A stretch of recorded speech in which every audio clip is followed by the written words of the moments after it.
filho do professor primário Franz Theodor Florian Schubert e de Elisabeth Wietz, Franz Peter foi um dos 5 filhos sobreviventes dos 14 que o casal teve.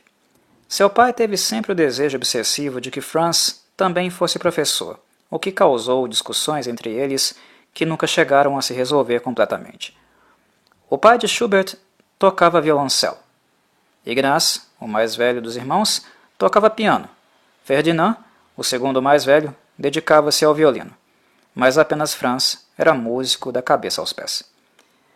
De todos os músicos da escola de Viena, do seu tempo, Mozart, Haydn, Beethoven, Brahms, apenas Schubert era realmente vienense.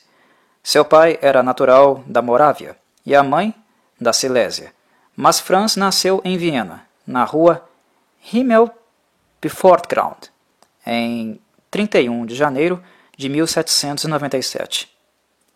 Recebeu suas primeiras lições de piano de Ignaz, o irmão mais velho, e o próprio pai encarregou-se de lhe ensinar violino.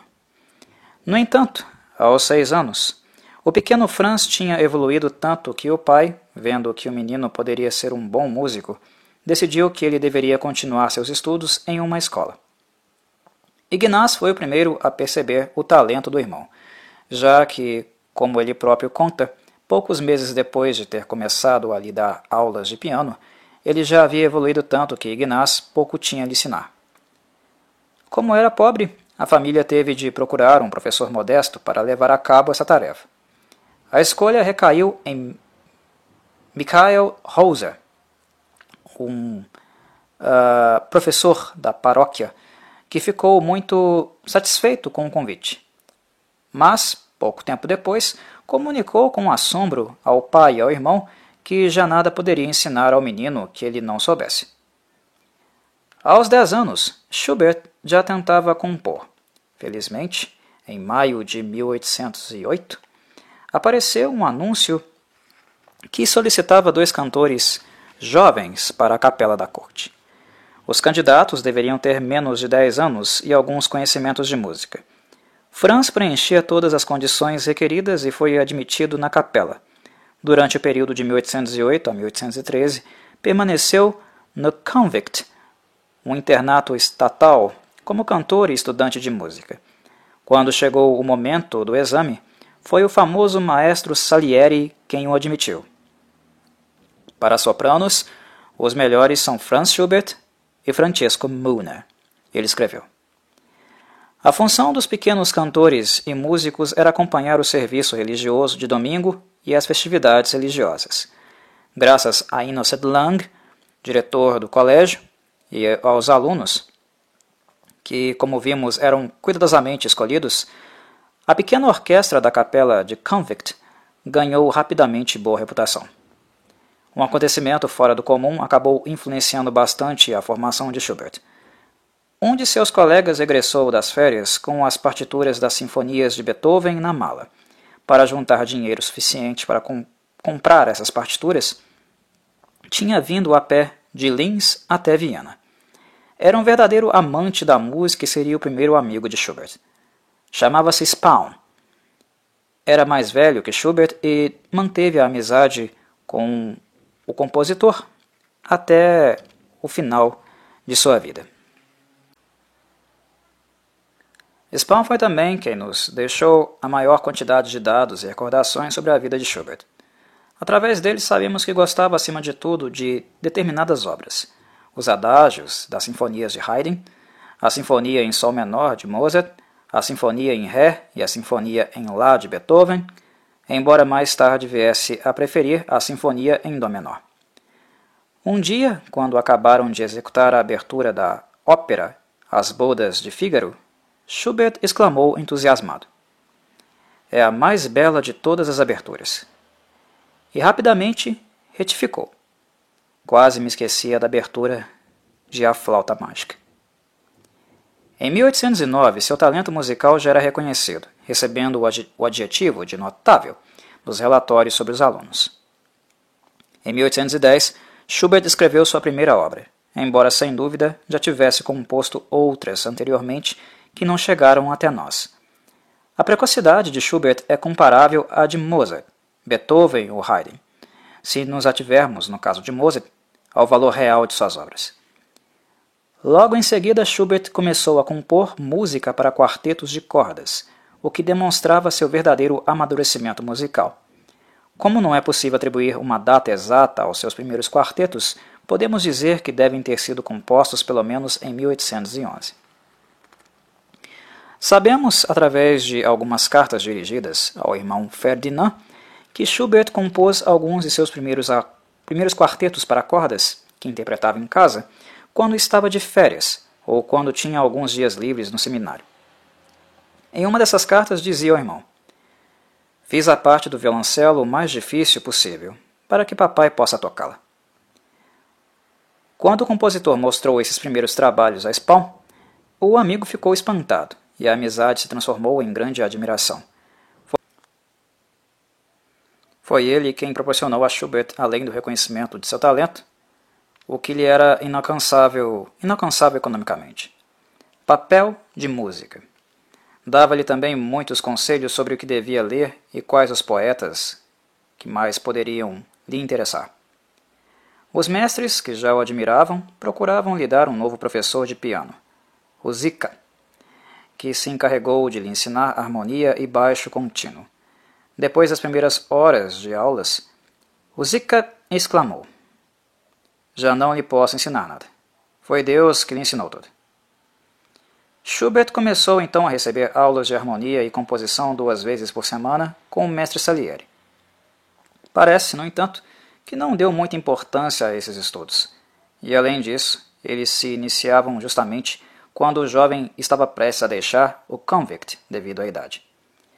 Cantou sua última missa e pôs uma nota na partitura. Franz Schubert pia pela última vez em 26 de julho de 1812. Sua voz tinha mudado. Mesmo assim, o convict não o deixou partir e o compositor passou a gozar de maior liberdade, uma vez que deixou de ser obrigado a assistir ao serviço da capela. No entanto, os trabalhos com Salieri ocupavam muito tempo e a passagem da puberdade à juventude desconcertava-o bastante. Apesar disso, nesse ano, compôs mais algumas dezenas de pequenas obras, principalmente para piano. Um dia perguntou a Spawn: "Acredita mesmo que chegarei a fazer alguma coisa?" E, embora o amigo tenha respondido de maneira enfática, Schubert prosseguiu: "Mas o que é que posso fazer depois do que fez Beethoven?" Exatamente em 1811 começaram as disputas com o pai, que queria que ele continuasse a estudar para ser professor, enquanto Franz pretendia dedicar-se exclusivamente à música. Após a morte da mãe, Schubert alegou ter sido expulso de casa pelo pai. Não há dúvida de que as disputas sobre seu futuro existiam. Quanto ao fato de ter sido expulso de casa pelo pai, isso é algo que nunca chegou a ser confirmado. Nesse interim, o compositor saiu da puberdade e tornou-se um jovem corpulento, embora baixo. Não era gordo nem feio, como muitas vezes o descreveram. Não sabemos por que se afirma que ele foi ficando cada vez mais gordo e feio.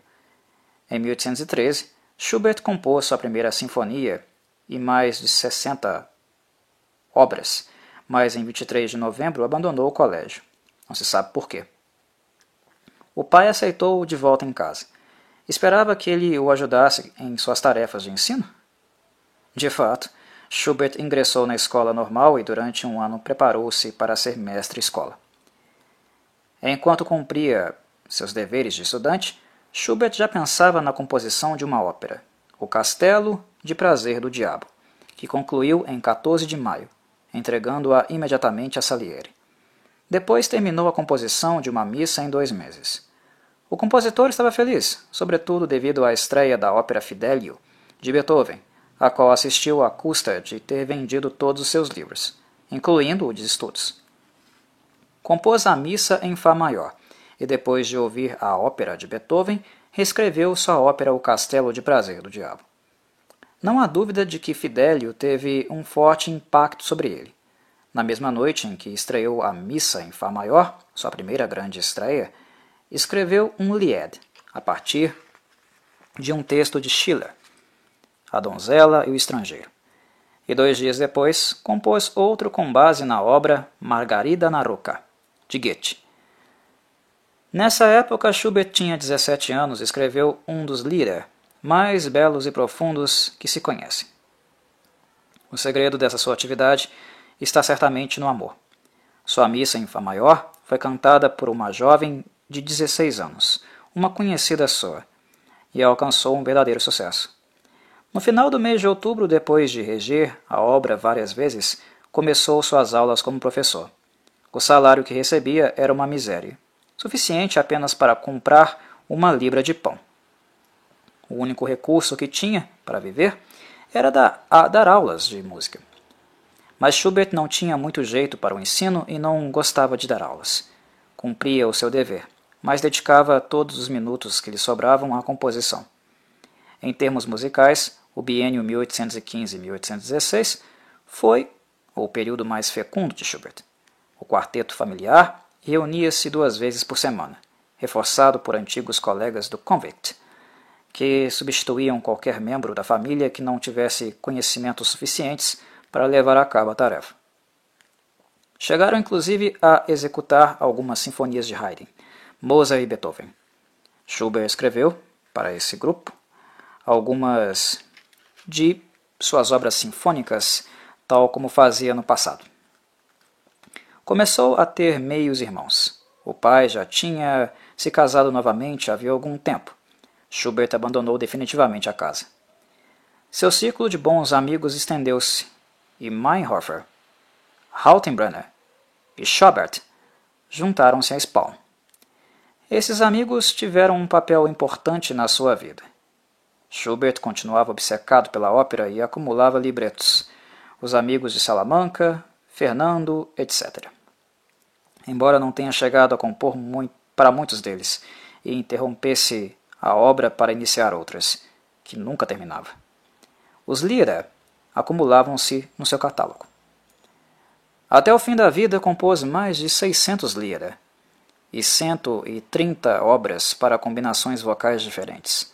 Muitas delas foram compostas a partir de poemas de Goethe, que Spaun teve a brilhante ideia de enviar ao grande poeta alemão, que nunca respondeu à carta, e nem se sabe se a recebeu.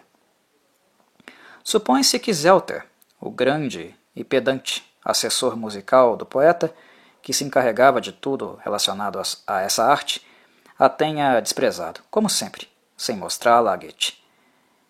Em 1825, o próprio Schubert enviou-lhe outros 3 Lieder inspirados em seus poemas, mas também não recebeu resposta. Só em 1830, 2 anos depois da morte do compositor, Goethe reconheceu o valor do músico, quando uma famosa cantora, Wilhelmine Schroeder-Devrient, interpretou diante dele O Rei dos Elfos. As condições econômicas em que Franz Schubert se encontrava em 1815 e 16 não melhoraram muito, e as dificuldades chegaram a tal ponto que o amigo Spaun decidiu levá-lo para sua casa. Contou o que se passava à sua mãe, que permitiu que o compositor, o pequeno professor, como disse, vivesse ali pelo tempo que precisasse. Essa não seria a última estada de Schubert na casa do amigo. O fato iria repetir-se várias vezes. Diante das dúvidas sobre sua qualidade como intérprete de piano, Schubert pensou em um trabalho que pudesse solucionar mais ou menos sua vida. Não era virtuose e jamais se apresentou em público como tal, embora as longas sessões de música em casa de amigos o fizessem passar horas sentado ao piano para animar as festas. Mas Schubert não era um verdadeiro pianista e ocorreu-lhe várias vezes parar, até mesmo quando interpretava suas próprias obras. O mesmo se passou com a viola, instrumento que tocava desde a infância. Nada lhe importava. Ele era compositor, o primeiro compositor livre, tal como hoje, em dia, o somos. Schubert deixou Viena pela primeira vez em 1818, quando foi contratado pela família Esterházy, para quem Joseph Haydn trabalhou toda a vida, como mestre de música na propriedade que tinham em Zelles. O conde tinha 2 filhas, Maria, de 16 anos, e Carolina, de 13, que tocavam piano bastante bem. A mais velha era também uma notável soprano. Para Schubert, Os 4 meses em que ganhou um salário de 75 florins foram uma grande sorte. No entanto, ao contrário de Haydn, Schubert era apenas um servo que ajudava as duas jovens, repetindo as notas e dirigindo-as. Foi durante sua estada com os Esterházy que seu irmão Ferdinand lhe pediu uma missa fúnebre, que Franz escreveu e lhe enviou de imediato. Algumas semanas depois, Ferdinand respondeu-lhe confessando que a missa correu muito bem, mas que era seu nome que aparecia nela. Franz respondeu à carta e perdoou-o, dizendo que a considerasse um presente e uma recompensa pelo seu afeto. A missa foi publicada em 1826, com o nome de Ferdinand. Esse fato iria se repetir com algumas outras obras suas. No ano de 1819, Schubert escreveu A Ressurreição de Lázaro. Juntamente com essa obra, que parece testemunhal, estão nada menos do que o quinteto com piano, a sonata em Lá maior e a cantata Prometheus, com textos de Goethe, entre outros. Em 1820 prosseguiu com uma coleção fabulosa de escocesas e Landler, um conto musical de fadas, Die Zauberharf, uma ópera abortada, Sakuntala e o maravilhoso Quartet Etsatz, Allegro em Dó menor para quarteto de cordas. O ano de 1821 viu nascer a maioria dos Lieder sobre textos de Goethe, as variações Diabelli, mais de 20 danças alemãs, uma série de valsas deliciosas e os esboços de uma sinfonia em Mi maior. Em 1822 surgiram novos Lieder, a ópera Afonso e Estrela, a missa em Lá bemol maior, a sinfonia em Si menor, a famosa Inacabada, e a fantasia para piano em Dó maior, Wanderer.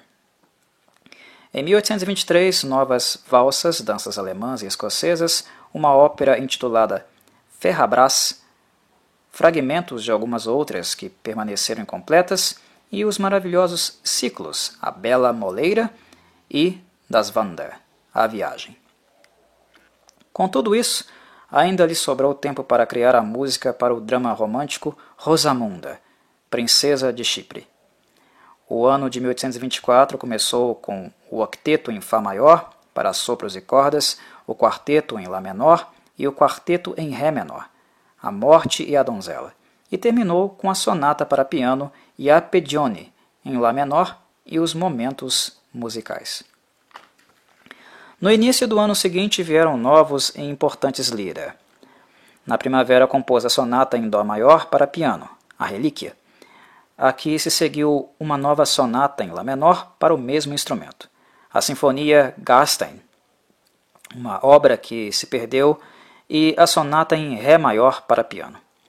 O ano de 1826 começou também com novos Lieder, os de Goethe, Wilhelm Meister e Mignon, o quarteto de cordas em Sol maior, a sonata Fantasia em Sol maior, para piano, novas valsas e novos Lieder. No entanto, sua produção diminuiu bastante, algo que se comenta mais à frente. Em 1827, Schubert abriu a temporada com A Viagem de Inverno, um dos grandes ciclos de Lieder do compositor, que tem nada menos que 24 canções. No outono repetiu-se o frenesi de composição e Schubert escreveu os 3 trios para piano, violino e violoncelo, aos quais se seguiram imediatamente 4 impromptus e outros 4 em dezembro do mesmo ano. No início de março de 1828 terminou sua grande sinfonia em Dó maior, que precedeu a bela Fantasia para piano a 4 mãos em Fá menor, de uma melancolia e dramaticidade extraordinárias. Escreveu também os 3 últimos impromptus. No mesmo ano, ano de sua morte, no verão, teve ainda tempo para terminar seu grande ciclo de Lieder, que se intitula Premonição, Schwanengesang, o Canto do Cisne. No mês de setembro compôs o quinteto em Dó maior, 2 violinos, uma viola e 2 violoncelos. Suas 3 últimas sonatas para piano, várias obras religiosas, os esboços de uma ópera inacabada e vários exercícios de fuga também foram compostos. Comentou-se muito sobre os amores impossíveis de Schubert, mas na verdade o que sabemos sobre eles é apenas que existiram. Além das 2 jovens com quem quis se casar, que acabaram se casando com outros, temos apenas indícios de uma paixão não correspondida por uma das jovens a quem deu aulas durante 2 ou 3 verões em casa dos Esterházy. Aqui viria a ser a Condessa Esterházy. O próprio Barão de Schonstein confirma-nos isso de certa forma em uma carta posterior à morte de Schubert. Há também algumas informações em escritos de Spaun, seu grande amigo desde os tempos do internato Convict, que considerava esse amor impossível. Schubert continuou solitário até o final da vida.